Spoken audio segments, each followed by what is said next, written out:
Hey everyone, and welcome to the channel. Today we're doing another One Piece figure review, and this is the Portrait of Pirates Playback Memories Nami.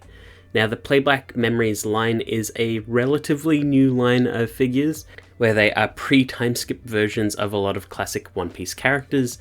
Not really doing everyone, but sort of like key characters or fan favorites. So there's only a handful of these, but so far most of them have been good. And this one is the classic Nami design, pretty much her first appearance in the entire series. Now, the Portrait of Pirates line has been going for quite a while, and the quality of the figures has varied quite a bit because of how long it's been running. So a lot of the early figures that did cover pre-time skip arcs in One Piece don't really look that great, but a lot of the newer ones that they are doing look fantastic, and it is good that they are sort of revisiting old designs and making fresher molds and figures.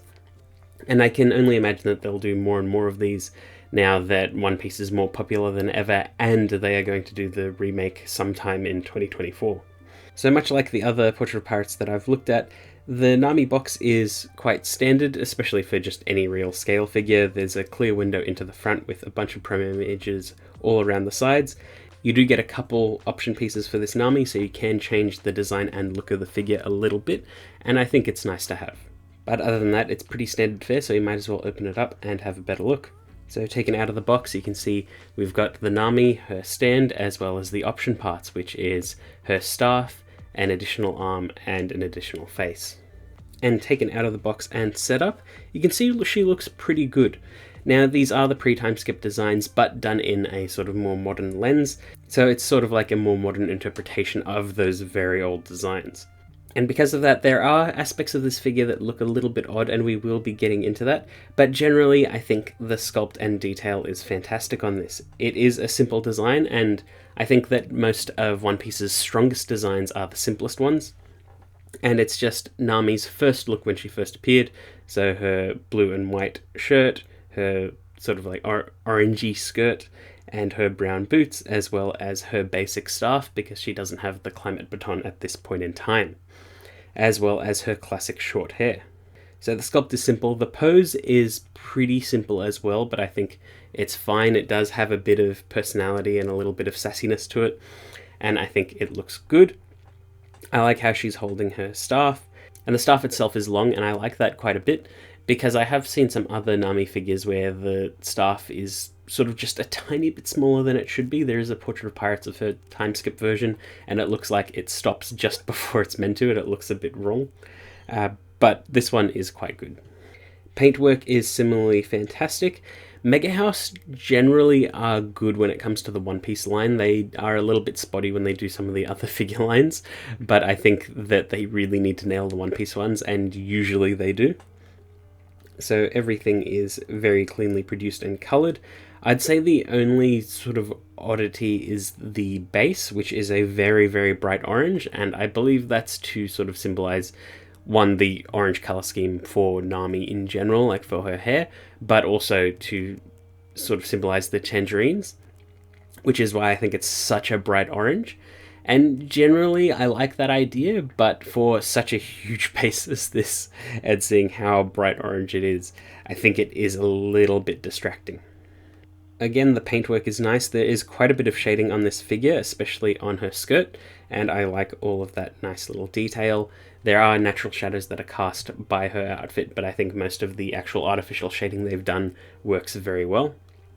And I don't see any paint errors at all. I like the finish on her staff. It's a nice little like wooden detail on it, and it looks pretty realistic, and I like that quite a bit. It reminds me of the Playback Memories lore that I looked at, where they put way more effort into the box than I thought they ever really should. But moving on, you do get a couple accessories. So there is an alternate arm and an alternate head, and they're meant to be used together. So the alternate head is her winking with her tongue sticking out, and the alternate arm is her doing the symbol for money. And that's a pretty commonish expression in Japan, where they're sort of like asking for money or something will cost you and things like that. It's sort of like an sideways okay hand sign, and it's cute and it matches her character quite a bit.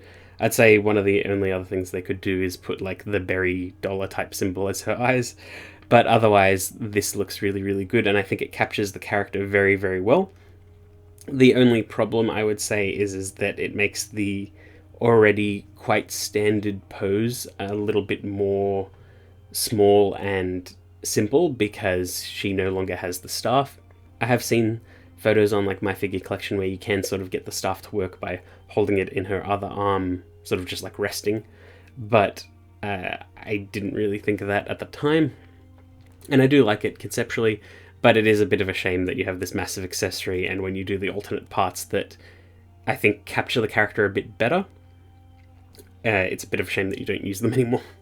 But both of the head sculpts are done very well. I do like the alternate head sculpt way more because while the basic smile is nice and I think it captures the spirit of One Piece, I think that her neck and face design, in particular on that first face, make her look a little bit weird, like her neck's a bit too long, or she's like breaking her neck a little bit, or the hair looks just a bit off. But in the alternate head, I think for whatever reason it just flows a bit better for me. It's just purely an opinion because I think they are exactly the same sculpt really, it's just the detail that's put in them. But I just think it looks better and reads better as the character. And obviously the money hand I think is fantastic. Really, really captures early Nami and later Nami as well. But I think it works really, really nice in this aspect. And then there is one other feature of this figure, which is a feature of several Portrait of Pirates One Piece figures. I've got 3 that I know can do it, but I don't know if there are any others out there. I'm sure there are. But basically they are semi-cast-off figures. So when they come packaged, there are multiple sheets of plastic sort of separating different body parts to make sure that there's no paint transferring. And because of that, some of those parts can be taken off to pull out the plastic sheet, and they are separated out of the box again, so there isn't any paint transferring, and they do them as separate pieces, so all that sculpting and paint work can be as good as it can be. What that means as a result is these are semi-cast-off figures. So like the Luffy gender bend figure that I looked at, I think in 2022, you could do this. There's a Nico Robin that I have that you can do this, and in this Nami you can take off her skirt and you can see her panties. So it becomes a little bit of a cast-off figure. It's like not the craziest thing in the world, but it is still a surprising feature whenever I see something like this because I don't expect it from One Piece. And overall it is painted and detailed nicely, it's just, again, something that you don't fully expect to see. But with the few options you have about swapping the face or swapping the arm, you can get a little bit of different display options out of this figure. And generally I think it is good to use both of the alternate parts at once.